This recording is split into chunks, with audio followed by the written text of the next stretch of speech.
Story Pollys Lover.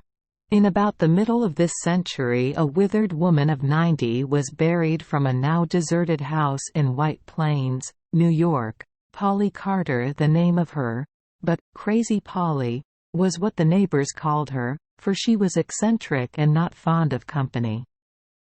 Among the belongings of her house was a tall clock, such as relic hunter's prize, that ticked solemnly in a landing on the stairs. For a time, during the Revolution, the house stood within the British lines, and as her father was a colonel in Washington's army, she was left almost alone in it. The British officers respected her sex, but they had an unpleasant way of running in unannounced and demanding entertainment, in the king's name, which she felt forced to grant. One rainy afternoon the door was flung open, then locked on the inside, and she found herself in the arms of a stalwart, handsome lieutenant, who wore the blue. It was her cousin and fiancé. Their glad talk had not been going long when there came a rousing summons at the door. 3 English officers were awaiting admittance.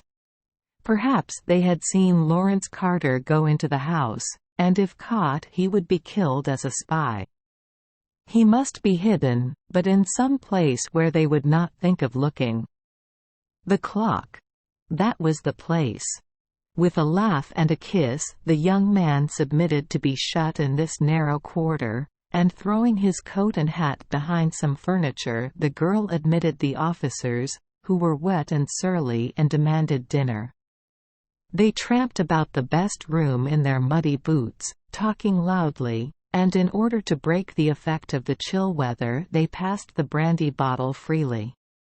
Polly served them with a dinner as quickly as possible, for she wanted to get them out of the house, but they were in no mood to go, and the bottle passed so often that before the dinner was over they were noisy and tipsy and were using language that drove Polly from the room. At last, to her relief, she heard them preparing to leave the house. But as they were about to go, the senior officer, looking up at the landing, now dim in the paling light, said to one of the others, "See what time it is."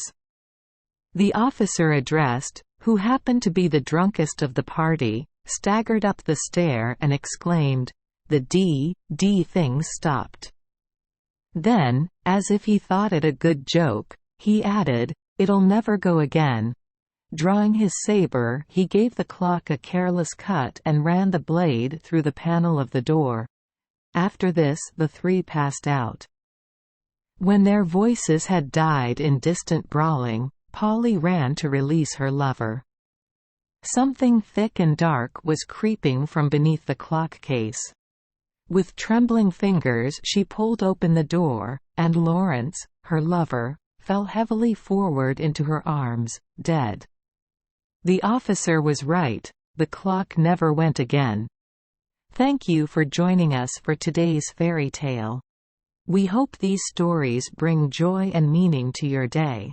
If you love our channel, please hit the subscribe button so you won't miss any exciting tales.